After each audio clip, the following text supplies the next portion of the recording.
Persona 5 Royal, a game that entirely ignites the biggest hype, the most unseen gas.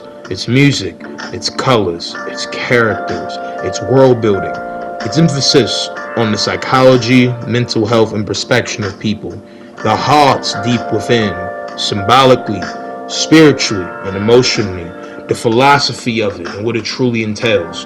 Atlas has made multiple games beforehand and after that has entailed a lot of deep means of emotional and soulful spark. And in all sense, the calling of what lies beneath the mask, no pun intended, is definitely something to be intrigued about. This game was something that I got into through a great friend that put me on game with easily one of, if not, the greatest game that I've ever played. Persona 5 is truly in every tell what the title is. A masterpiece disguised as a video game. Truly something of wonder. And I have big not only means of cram set and effectively unraveled, fully untangled, and deeply looked into every fabric of what makes this game as all around corporation, all means of not just, art to actually be entailed, the people, the characters, and everything that comes with it. Be good or have its question or criticism. I have played this game technically 3 times and overlooked every aspect of what makes it be good to make the best sense of review that I have here. With again in the title, Persona 5 Royal, a masterpiece disguised as a video game. And I'm going to be doing something I have never done before. I've compared games, but I've never done review for games. And I'm definitely fine with the idea of starting a new series through this entire video where I go about doing such. As I've played multiple games, I'm an avid gamer. That's fully, obvious if you obviously, watch this channel or just taking a brief pic. I hope you guys will enjoy this video as always. I have a lot of things to say as always, but of course, if you are new here, please leave a like, share, subscribe, comment, hit the bell icon so you're notified every time I make a video. I hope you guys will enjoy. And if you're not having the best day, hopefully this gives not only, I would say in a video sense, of bussin', humor, unique tale, and all around overview of the characters, but brightens your day, and as well, hopefully uplifts anyone else after the fact. How we're going to be doing this is a 10 credit of criteria that will overview everything that game makes the game be bussin', has an argument of question, be it from the game, people, community, all that. With the first being the world, 2 the characters, 3 the story, 4 the gameplay, 5 the music, 6 the style, 7 the aesthetic, 8 heavy pros and cons, 9 acting slash roles, 10 conclusion. I hope you guys will enjoy. Enough talk, enough of this yap. Let's go ahead and get it in. Persona 5 Royal's world is a very interesting one. Not only is it entirely crammed set with so many different means of unique moniker of not just how to make real life come together in such a beautiful tangle of not just culture, iconicness, beauty, and everything else of that same sort. The thing is with Persona 5 is obviously it takes place in Japan, Grandstand Tokyo, and all its wonders of Shibuya. In the case of the iconic case of Central Street, Shinjuku, Red Light District, Kinjochi, everything else. And as a person who's actually been to Japan once, was very not only bussin' time, one of the most iconic places in the world, and mesmerizing profound on how they reinvented the world of Persona in such a very defined looking way that represented all its iconic places. Everywhere demonstrated on screen of where you could go to with Joker and his friends, be it from dates, explore new routes to possibly how to expand the mind of Joker, build up different stuff, things along those lines. It's so interesting. Going to different shrine, going to iconic Seaside Park. All these different places in the world all hold a very unique, extraordinary level of like fun and interestingness. It is the iconic moments where you really get a picture of the Japanese culture and any form of living that can come from an anime or any other iconic place. And like any open world game, even though this game is not formally open world, it's a lot more level and specifically designed. Even though in free roam, you can't just explore any place, go to it, spend time, gain items, shop, again, explore different stuff with Joker. You can get a job, you can do a lot of stuff. The world makes for a very unique means of immersion. The world offers a lot of unique stuff.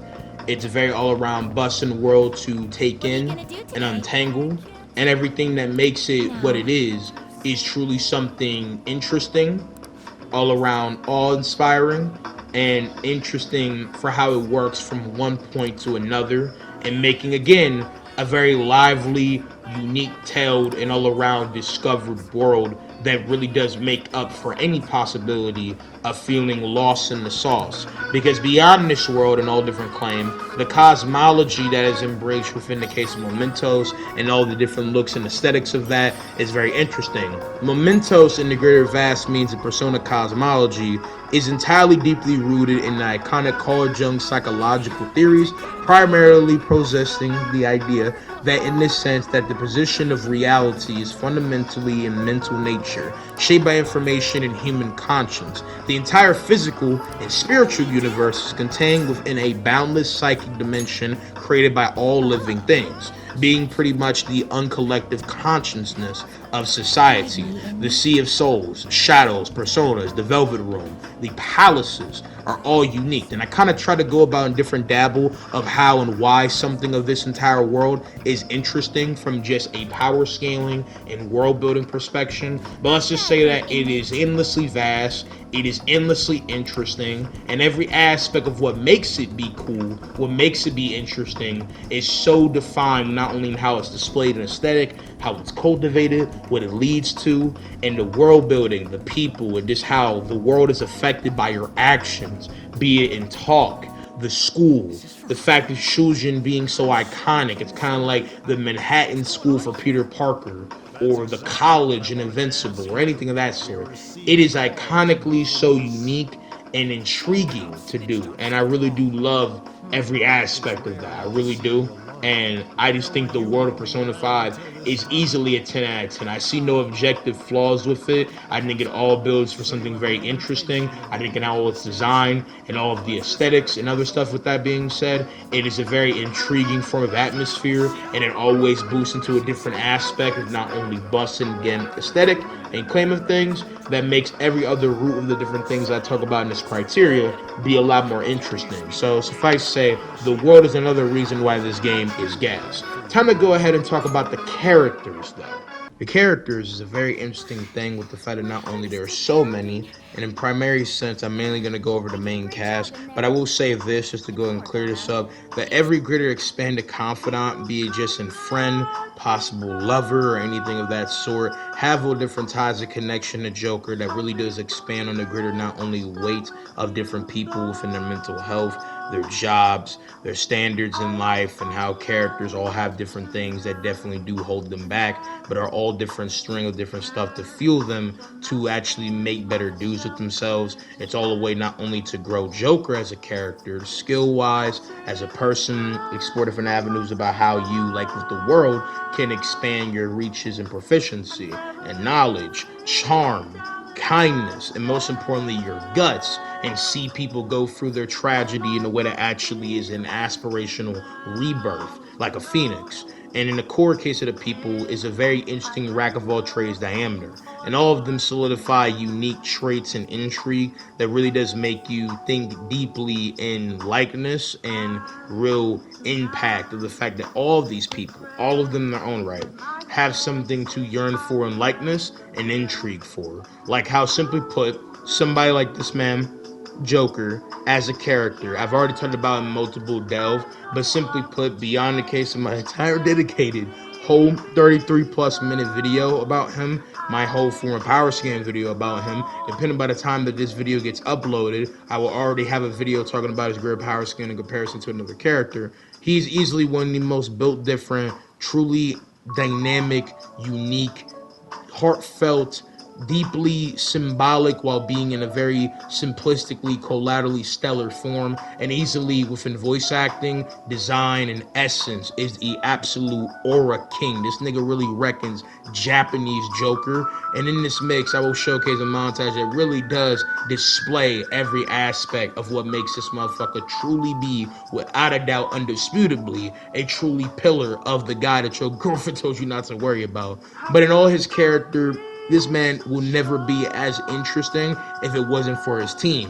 The leader of the Phantom Thieves is, again, persistently always being bussin', but his group is a whole multi-consortium of a multi-diameter of not just intrigue, philosophy, perspection, and all represent the mindset and allegories of teenagers, but just people and different candidates. If I had to go one by one, suffice to say, Ryuji is an undisputed best homie, a peak character with a great plethora of interesting stuff about him, with his self-consciousness, his anger issues, his deep self-loathing, a bunch of insecurities, but shows out when he needs to. Even if he gets disrespected like a motherfucker, he got a heart of gold. He never let nothing put him down. He always stands loyal. He got a great deal of courageousness, a great deal of conviction, and like in his persona of being Captain Kidd, is always willing to revolt and rebel against whatever comes his way, like a person uprising against the false tale of possibly society, and never gets put down by a false pretense. He really does got a undeniably so credit of the most impetuous resolve to the same extent as Joker. Joker is a truly pillar of will, while this man Ryuji is every level of a calling to an unfelt strength in one's not only body but as well soul. And even if again his teammates, the fandom, and other people put him down, Joker, they literally saw this man almost go about sacrificing himself, almost dying, and left his left home like not only homie to go about just being fucking sacked. Like I'm telling you, Ryuji be getting mad disrespect like a motherfucker, and I understand with the gimmick of who he is, there's a level to poke fun at him. He's a little bit of the Michelangelo with some touches of Raphael. He again can be impulsive, but there's a level of distinctful charm. He got some cool drip. He's a cool guy. He means well. He got a great deal of heart, and there's nothing about him that really deters me as a player and anyone else from liking him. And I do think he has one of the best evolved personas, and I love his voice actor with him. He does bring a great deal of character, true heart, and his story is so generally relatable. And I really do like Ryuji, and I think he's easily, with again, one of the best characters that most likely have ever been seen within Atlas, but very underrated, very much undisputed high time GOAT, the slugger, the ultimate muscle of the group. I really fuck with him, right? But with Mona, I understand he's been a very mixed, confines of individual, where like in comparison to Ryuji, I do think there's some level of oversaturated hate with him, because I do think there's a great tale of character within him. I think in some ways it could have been executed in a better long run and a better fully compound, most defined, laid in the pudding facet. Even though, again, Ryuji's a lot more respected, because, again, that nigga got beat up, jump man, by the entire fucking group's girls, and just left dang near to fucking die, is always getting this pile of unfortunate disrespect, even if, again, he show out the biggest fucking heart and virtue than any other person, because this man Ryuji ain't no bitch. That man is a proud, prolific dog. But Mona being this, like, form of iconic animal, crossroads of pal and ally to this man Joker, being the Teddy of the game, and aligning with this man Joker in the long run for means of not only being symbolic of this little tricksterly wild cat, but as well being an allegory for, self-esteem issues, thinking of yourself in a false body, having a lot of deep self-loathing, and always being self-conscious of yourself mentally, physically, emotionally, spiritually, where you don't have any gaze in a constitution or record hold of value for why you in comparison would say what you say and how you do. And the fact that Mona as a person, even though again has a little bit of some occasions where you might be in personality stand, maybe annoying, come off as nuisance, I do like his very just whatever humorously goofy personality. His cat persona is very interesting. His journey to fully finding a self-realization that he does not need to be human and fit the qualm of what humanity would see him as, and that he could be proudly a cat, a friend, a best homie, a partner in crime, and be a good spirited individual regardless. And they even know, yes, the dude means of not only a session with treasure, his kind of weird flock of nothing but almost reckoning like fucking friend zone bandit with on could sometimes come off as annoying and weird. He still has a lot of likability for not only his design, his usage in game, all his character, all his perspection, and the fact that he always grows upon stuff. His little means of, again, heavy means of not just, mental, anguish or whole like unnecessary means of acting selfish and brash arc, I don't think is bad in concept. I think it goes a little bit too play of long, and it kind of feels a little bit forced to make the arc that I think is one, if not the weakest in the game,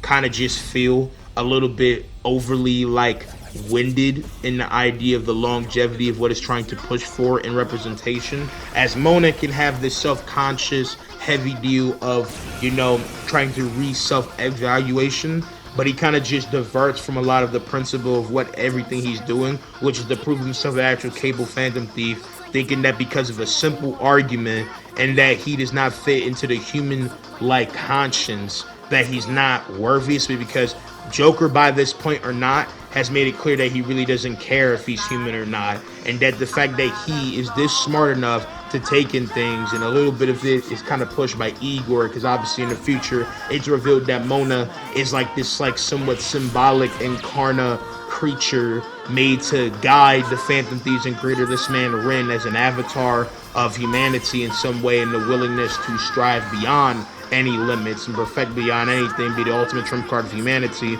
And this is kind of like solidified in every, art form, how he's literally right behind him, and he's literally like his subsequent ninja.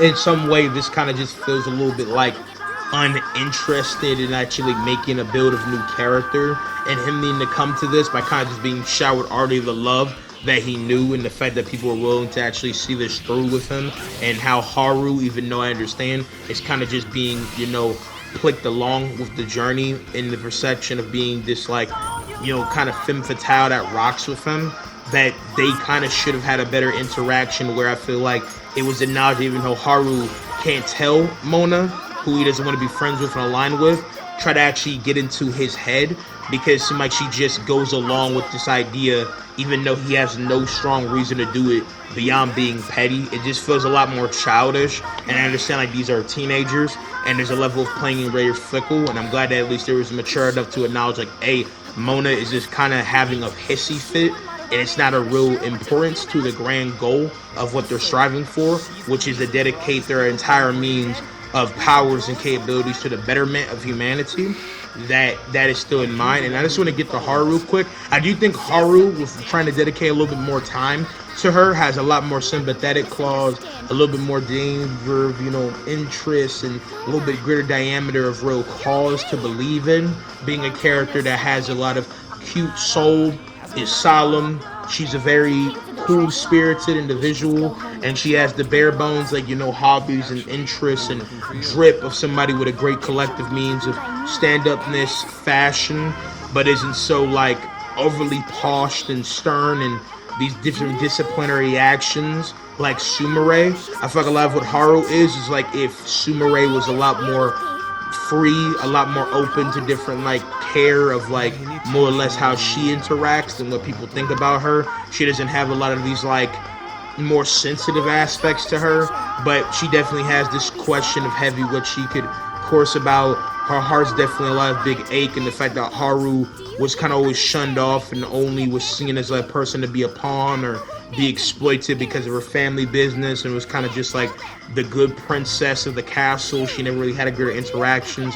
Even if you don't choose to be a love interest to her, that you can kind of condo a better kindle of like a fire in her to have more confidence, to have better self-esteem, a better acquiring what she wants, and salvage her grander importance and actually make Haru seem like a shawty with no longer a chip over her shoulder and really have a better benefit. You can get her out of a very toxic, disgusting relationship with a forced fiance and make her come to a better personhood of really evaluating what she wants and choosing the woman she wants to be. A real gross of really finding her dignity. I do like that. I will say this though, at face value, because obviously of course the side missions and the greater character arcs of these people are all subjectively appointed, that even with that, these characters show a great pour of personality and being without needing to actually be explored through, again, their side stories. Haru does seem a little bit flat, and I will say this, even with it or not, there's a great argument that she is in long part a very more like basic individual. Don't get it twisted. is character there. Sorry, I had some of my throat pause and didn't speak so long when I was some fucking water. But I'll say this: that she, I could definitely see, might not be the most intriguing. With everyone else, be it Yusuke, I think is very cool and aesthetic. His perspection, his heartfelt burden, his character, the voice actor, everything that makes him be what he is, and just the fact that Yusuke's artistic perspection and how he sees life, his drip, and his mannerisms. He feels so heartfelt and actually stand up. And even though he could be weird and almost have a very unsocially inept aspect to him, and some people say this in the community that just like with Futaba, I'm gonna get to her in a minute, that Yusuke and Futaba could both be signs of a person being autistic. And I definitely could see an argument that he might reckon that, but I think Yusuke is generally like this because, again, similar to Haru and some others, he is so socially uninept and uninterested in general qualms that he's a very much more isolated, shell-walked of an individual that sees calling only in some materialistic atmosphere, but tries to get better capture, literally and figuratively, of people and try to see life embedded in the beauty of it being a world with grace in spite of its flaws.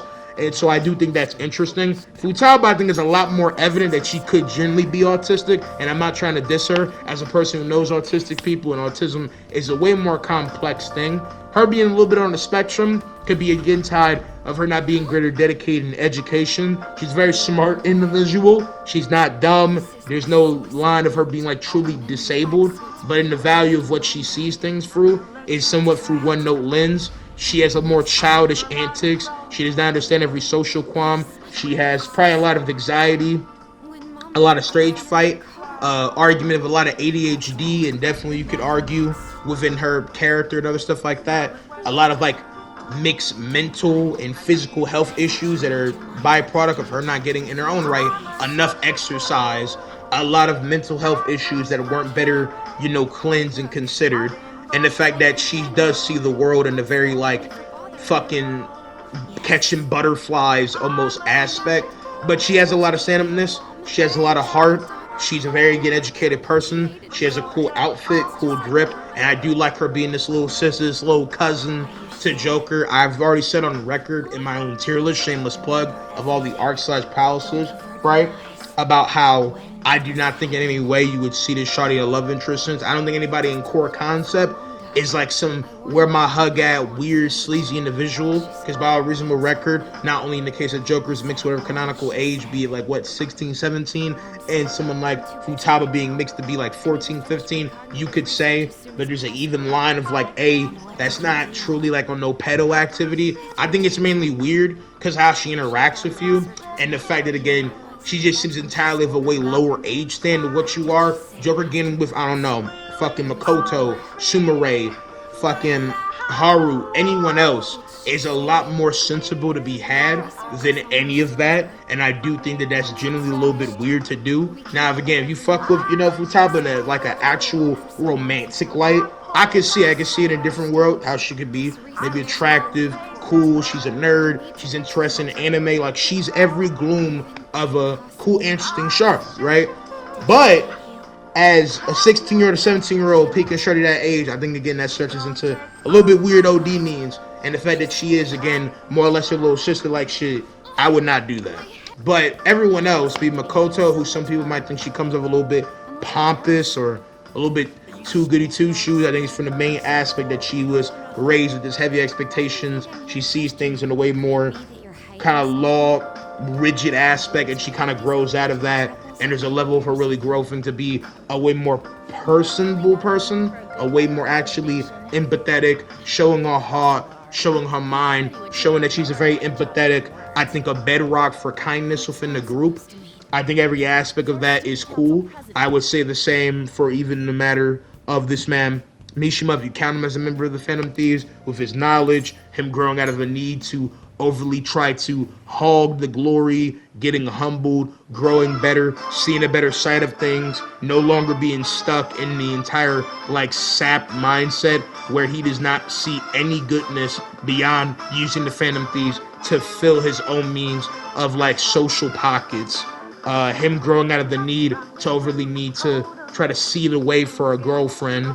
The fact that him being this kind of like accountant macro of the group, I think is cool. I think when he wants to, he does actually have cool interactions, and there is value in him and how they interact. And I do like about how every aspect of what they do as a group, be it in their iconic Three Musketeers, even if it's the most goofiest shit, and sometimes as well their interactions as a core is interesting, and Mishima generally does strive for good, and there is a cool soul in him, even if he's kind of similar to what you would argue Yusuke and others are, where he's just a very like loner, loser person. You know, he's seen as nothing but a nerd, fickle. He's kind of built like no mean shit, like a twink. Like he's just very small, almost seem an anemic individual. I do like a lot of the character portal of him from the first arc with this man Kamoshida and going further. I definitely like the case of all the other characters in credit with it, be it Akechi and even though him betraying the group and every fuck shit that he did, that there is a grander growth from that arc, an idea that he was willing to see himself killed for the world to actually have its own true cause to be made in its own right, and that he was willing to see himself formally in every form, theoretically, be ceased from existence, entirely redeem himself upon death, and actually make somewhat of a means of actual, cleanse of all the dark fuck shit that he did by willingly letting the Phantom Thieves escape, and of course to the point where they could expose his father and put him down. And even though it's been argued multiple times that Akechi's entire philosophy, his entire motivation is objectively retarded in the grand stand, with the idea that he's doing everything he's doing to get back at his dad in a very evil, malicious, fully like just most deranged antic,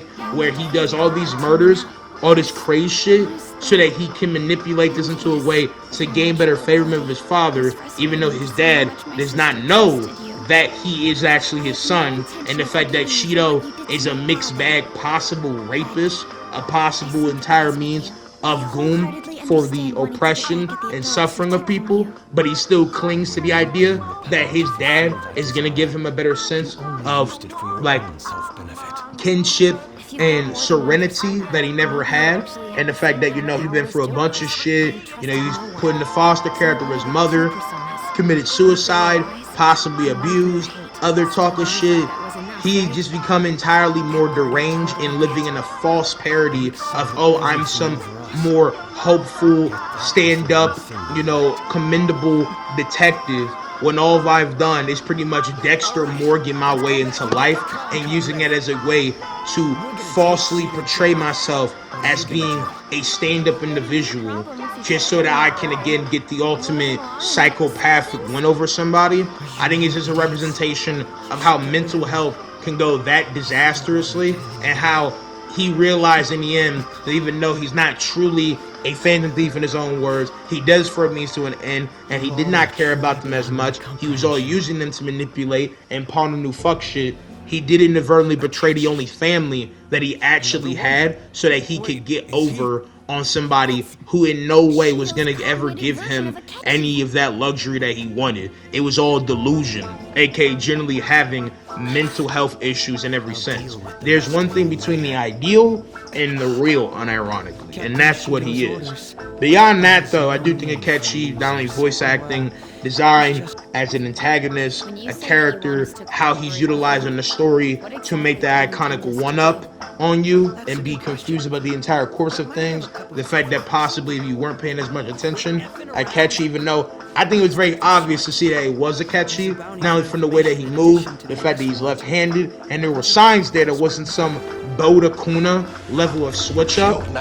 He was very much evident a guy that you could see in every claim being the villain. It's just how he would go about it and why. It was always a question, why does he cause these mental shutdowns? And it's interesting just to get into the mystery and the mindset of him, kind of like how you would do an actual deranged individual. I think in all truth, though, that again, Akechi is still very interesting, and how he was utilized in his all-around lasting efforts, his personality, his antics, his design, and how he's a great rival to Joker is done good.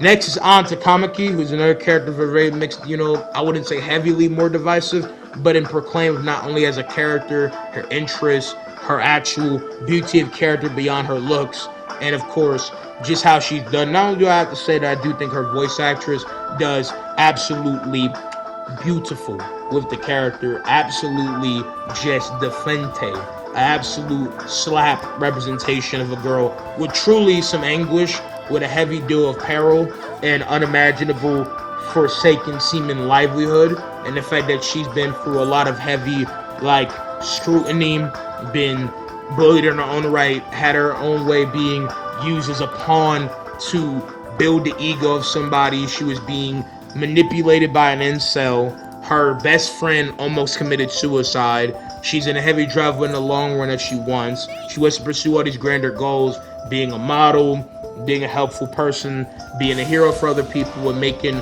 her journey as a young woman be something greater, and being the woman she wants to be, and not feeding into others' ideals and other stuff. And even though she is some way a character that might seem very much more distant, when you get into her side arc and see how she's used, how she does things, her chemistry with people, her humor, her outfit, and what it represents beyond just being some almost like the most slavesy like red Catwoman-esque thing. And I understand because, you know, anime custom and archetype, and the fact that even though a great deal of the demographic for this game was centered to teenagers, and Alan's like, what, 16, 17, and you push the bars around like the age of consent and the different allegories of that. The fact that Shawty in the intro was kind of over popping it back was the biggest surprise to me, and that was random as fuck, I'm not gonna lie. But not only as a character, I do think does have a lot of sublime works, does produce a lot of cool shit, and is generally interesting in every aspect of what she is. But I definitely think when people talk about as like a love interest, some people think she's a very like pick me up in your face, like the most cliche, and I would not deny that she seems the most stereotypical. But the fact that if we consider the anime ingrained into the game and some of its showcases in game, there's a lot of reason for why would be seen a great likability by Joker. I feel like there's a lot of occasions where, unironically, say this with all of the women in the game, even like Stretch Akechi, who some people might think is actually gay, where he comes off as a guy that it really does reckon being maybe obsessing Joker that's way more bigger, and the way he kind of talks with him is almost reckoning like, hey, he might actually be into this guy in a sexual way. But I think that's a lot of like Mr. Fantastic stretching, I'm not gonna lie. But you can definitely see in an opposite world how she might reckon Joker's like different possible fave, not only best friend, likable individual, dime ting in all consideration, being like in a different world, possibly his like Gwen Stacy. Like besides Sumire, who's the very much evident love interest, I feel like Makoto, and like bare minimum a few different other characters we consider love interests, she's definitely up there in the mainline C's and or seeing of love interest. And I do think as a person who did her love confidant first playthrough, there's a lot of generally cute, interesting moments of and I'm not gonna lie, if I was Joker, bro, I'm a baddie, bro. I mean, she's always talked about in a love favorable sense, and she definitely reckons, if I had to say, in this group of the Phantom Thieves, that's reckoning like the Scooby-Doo, the X-Men, the kind of prolific, rigorous tale of like a band of people, that I would definitely be the type of shawty that Joker, unironically, as the Phantom Thief, and kind of being the unspoken, ultimate trump card, King of the Hearts. She would definitely be a fitting queen in that sense. But no one fits as much as I do think, undeniably so, his full Crimson Violet, which is Sumire, aka Kasumi. And she has a lot of depth of character, and I'll be here all day, I haven't really talked about it, but the whole idea of her going through a heavy suppression of her mind, downformed of life, seeing herself as someone else to fit into this bubble of pretty much no more harm. It's the ultimate security to live a lie, to live the truth, so that she can find some gather of a new relive and livelihood, and that she lives life in fakehood so that she doesn't have to live with her horror, that she's afraid to show her true self and live again bound by her suffering. And only through Joker and the Phantom Thieves can she really live to see something bigger. And the fact that her loved one in Joker and his interactions, and the times that, again, it's multiple times insinuated, as I said in one video, that this is your shawty, that this is your girl, is very much, I feel like, an evident, undeniable like thing, where again, she greatly is utilized in a cool, unique way that tells, again, of a similar sense with Joker and the idea of a past haunting staying them forever, and that only through their connections and their undivided call to stand for something bigger than themselves, evolve their persona, and become something greater than what became before, I definitely think is cool. And the fact that Shawty unironically just reckon to Mary Jane to this nigga's Peter Parker, their interactions are cool. She has the most screen time of any love interest if you would dedicate time to her. And the fact that she's as much important to get into the DLC, the fact that she's the only person that actually says outright with voice line that she loves Joker, and the idea of him as a person being such a deep connection to you is there. I do think there's an argument of critique though, that not only do I feel like in some scenarios where she's kind of pushed more to the sidelines, does it not make sense? I understand that there is more to be explored with her, be it her own boss fight, her evolving character, and really unraveling her shit. But the fact that Shawty is pushed heavily to the sidelines and is not utilized as much as she should to make a greater baseness and boast of character, and she could be used from a power standpoint and as well an interaction, and it feels like a lot of the real knack for love or stuff like that, and it feels very much in your face that she should, even though it's not so forced, as there is a great development to the fact that it's understandable for her to be in this greater obsessive likeness for you and kind of pull the opposite yandere effect, that there is the real fact that Joker and her truly are an inseparable duo and do see each other in that kindred spot, regardless if, again, her name is Lily Sumire and you are called her senpai. That doesn't have to entirely be romantic. I think you could definitely argue that if she was utilized at a lot more points of the game and you could build a lot more on top of what she has and interact with her a lot more, and she didn't take a lot more of a side spot, even in the ending, where I feel like her goodbye to Joker wasn't as heartfelt as it needed to be. Again, she doesn't have to be your love interest in full, and of course, it's very subjective. And just speaking about love interest, the rest of the love interests are ambiguous in age, but they're all like grown-ass women. Like, you could have been with Sai, and Sai's like, what, fucking a 30-year-old woman? Like, I understand, again, the mixed lines of the age of consent, and this is, entirely predicated on the baseness that, again, some of these people are, again, blatantly optionable or not known. The fact that this man Joker can be picking women who are 20-something plus, 30-year-old women, whole MILFs, and all type of shit, I do think is mad weird.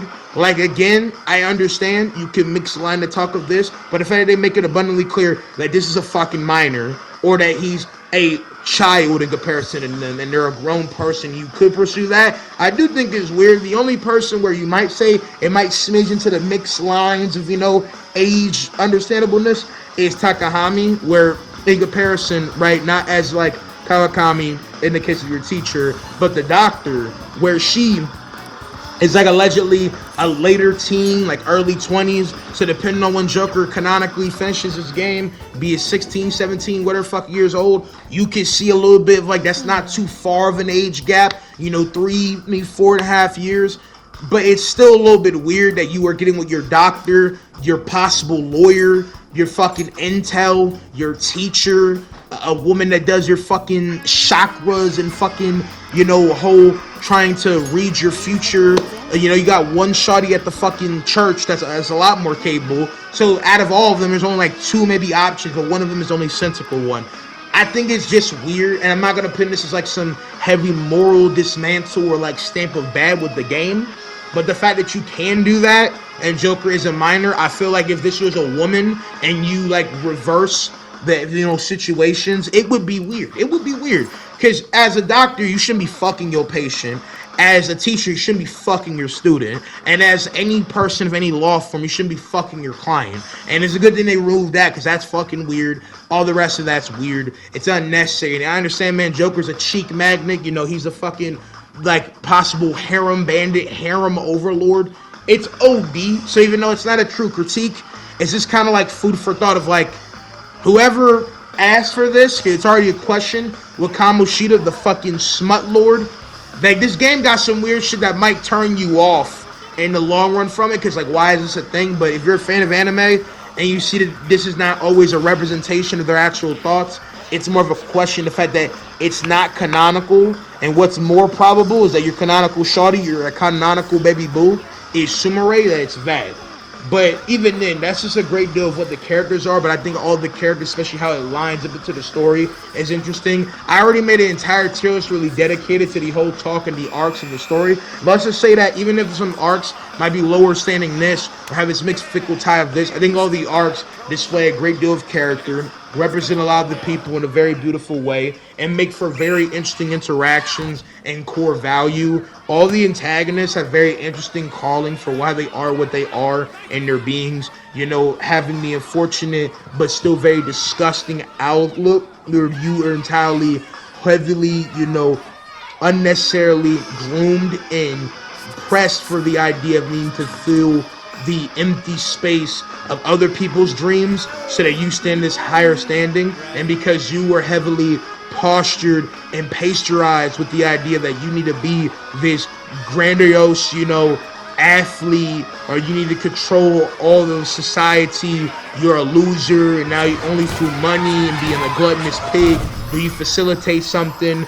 You're not an original artist, so you need to scam, you need to fraudulently plagiarize, you're envious, heavily filled with discord woman, you have a lot of wrath in you, a lot of self-loathing, you're suicidal, you have a lot of standards in life that really make you go to new boiling points. How all of them, including even Yaldabaoth and even Mariki, symbolize somewhat of seven deadly sins or corrupt virtues. I really do think it is a very unique way, and I really do like, again, how they demonstrate how much heartache, how much fuck shit really does build people to be what they are. But the most interesting, undeniably, and is the most sympathetic in long run, and all around means of value for why he does what he does, would be undeniably so Mariki, who I already talked about again, with shameless plug, my tier list, but I talked about how his entire value of pretty much being a way more like personable and interesting version of like Mikola or like Kronika from Mortal Kombat in comparison, with the value of like, I want to build the entire world in perfectionist light. I do not want any more trauma, any sense of negativity to be casted with people and build upon it like pretty much this grand savior, this god-like figure.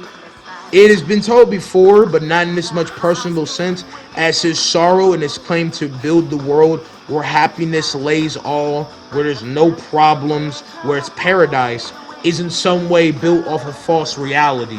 He would control the masses like Yaldabaoth, but with a way more calling to be a malevolent god than a tyrannical overlord that would see by the manifestation of the uncollective consciousness to pretty much manipulate, fully wire the world to never live through their unfortunate tragedy and become triumph, as Joker has solved through the bad and has been an entire personification, a civification of a person that believes beyond the unfortunate vows and unfortunate calling that is Mariki's belief. In the end, Mariki's entire philosophy, even though it has understandable stance from his time with, Fumi, his entire case of, work, being smothered, being looked down upon, and everything that he strove for as a person, as a man, being called into very fuck question of what is he actually willing to do to make livelihood be better than what came before, and other things like that.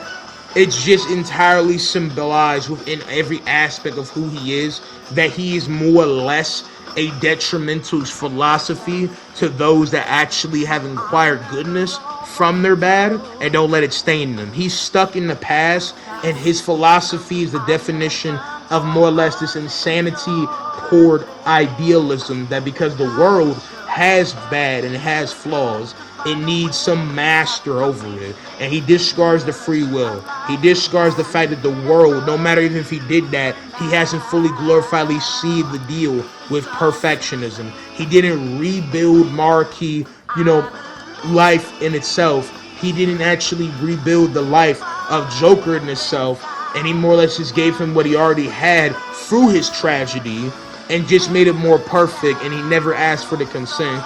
He didn't make fucking Akechi's life better, even if he's a fucking psychological manifestation. He didn't give him any rights to see into this world and see what it can actually bring to him and others like him. He only did it so that he can make himself and others like him feel more better about their unfortunate, failings in life and different stuff like that. He also, in the end, would contribute to the idea of taking away the solace that is the idea that people need to grow beyond their unfortunate horrors, their unfortunate flaws, and deep levels of scars, because scars heal. Failure is not the end. It is just a natural part of the path. It is a necessary thing to see that there is bigger things than what came before. And Maraki is an unfortunate solidification of why people with power in front of those who seem powerless might think what they do is good, but he'll never provide them with the true horizon that is the idea to love dearly. To suffer dearly is a reason to find calling unconditionally, to find faith in those hearts, to be bigger than what came before.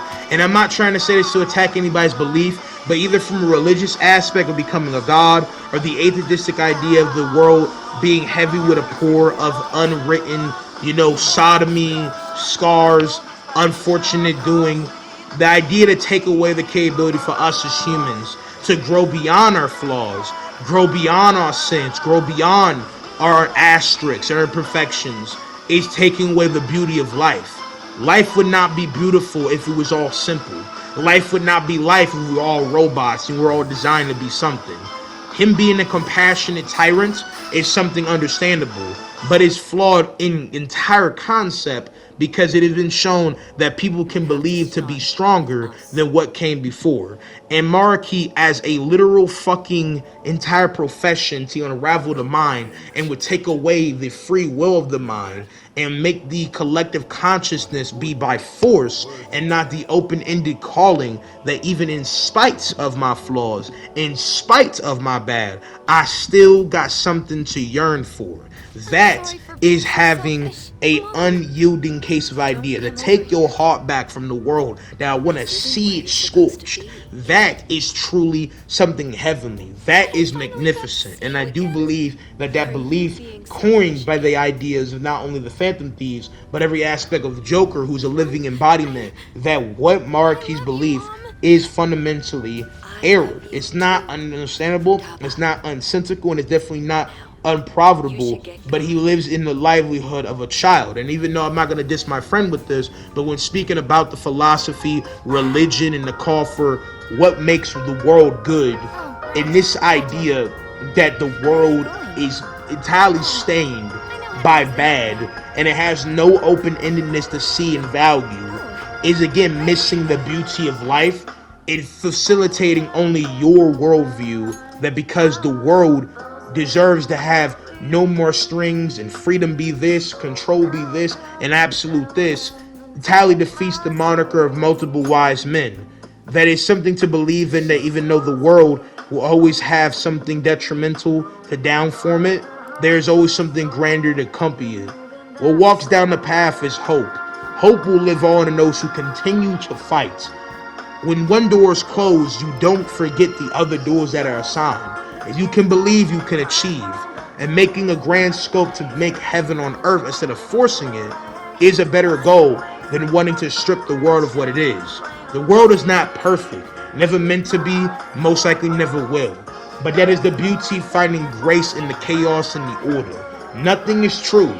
Everything is permitted. That is a bigger value than the idea of needing to configure the world in this grand view of I am a god, and if I have the power of a god, even if I am not, I should now just rule over people. I should take away people's freedoms. I should try to bound people to a different belief and not give them the choice to see something different. And every one of the Phantom Thieves and the air interactions with his boss fight and everything display this beautifully. And I think that is very much an evident thing, that you can never take away the grand calling of these people, and that they are bigger than what you set out to be. That music from a game like this is one of the core reasons why it did so profound and persistently has poured out so much of high earnest, high learning curve for people not only in the soundtrack boards for Atlas or any other video game to utilize lyrics in a very unique way.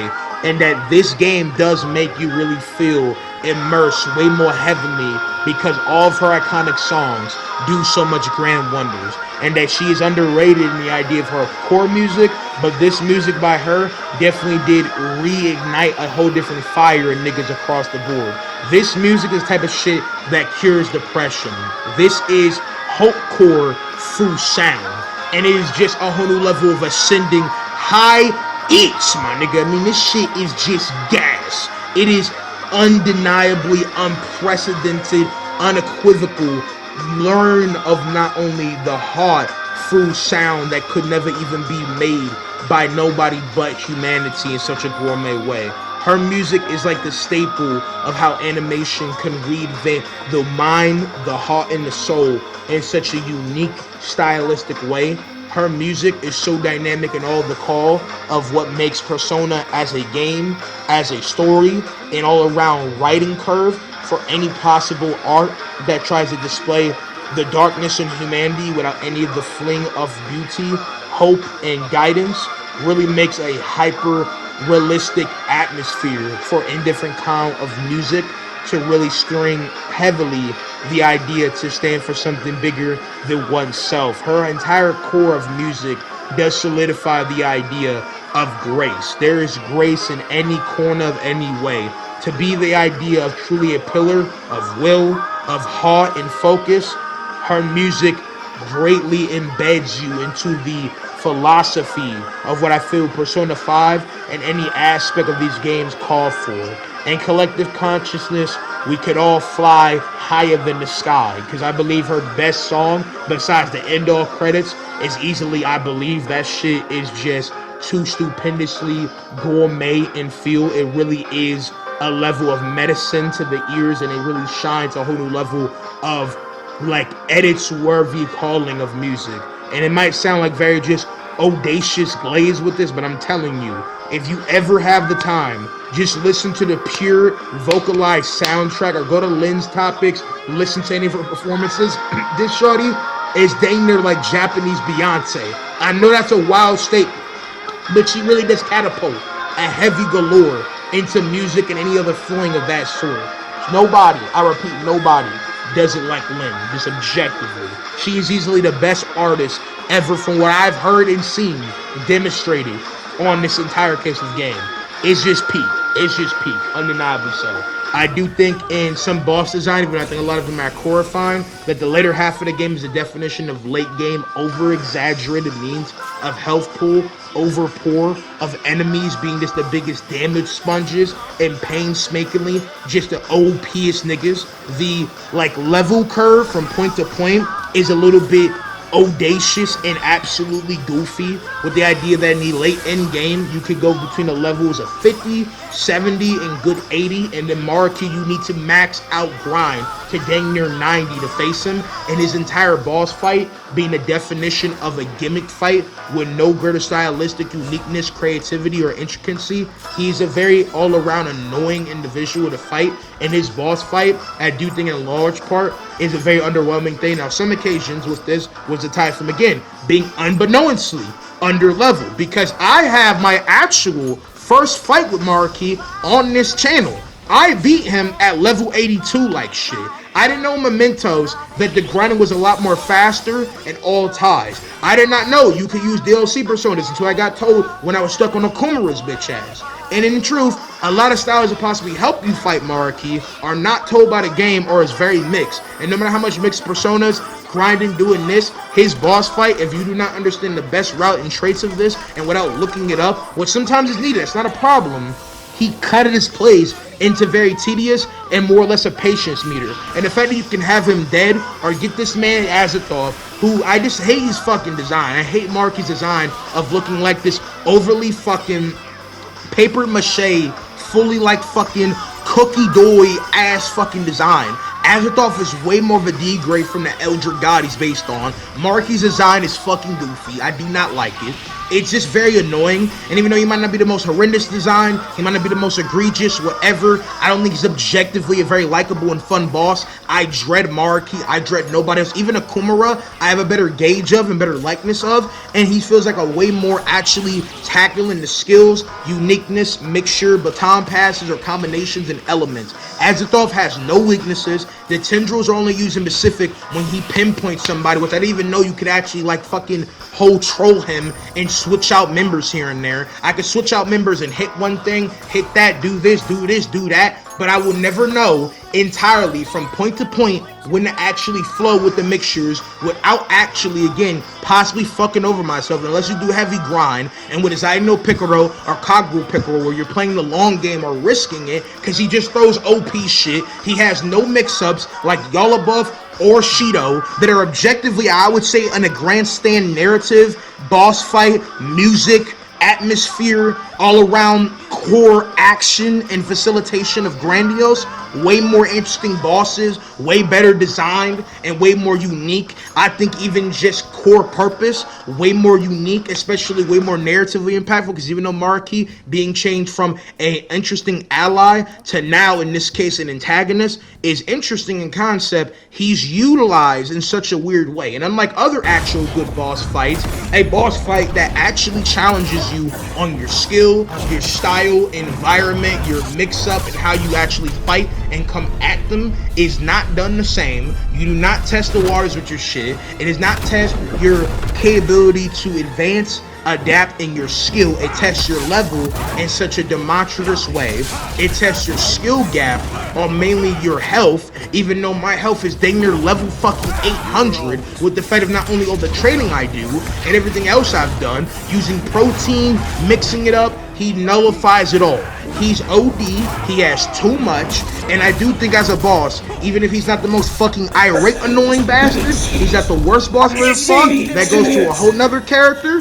I do think, like a lot of people, even if he's not the most hardest boss, he's very fucking annoying. And beyond Adam Kadmon and the grand all-around end story, he's fucking annoying. I do not like him. And Marky is one of my most severe cons. He has a cool all-around story. His voice actor, rest in peace, by the way, he died of cancer, did a all-around glorious fucking performance. Rest in peace, may he fly high to the most profound blessing. My point still stands that his boss fight, Marky's means of sympathy, all that, beyond the second fucking phase, even though he regens his health and he has over 1,000 health, he is ODly big health. Final boss or not, the fact that your health is the size of multi other niggas and you just get larger and larger, you have one shot after one shot and it's OD, and the style of fighting it is not fun. You have a weird fucking gimmick and you are just longevity equals actual hardness in play.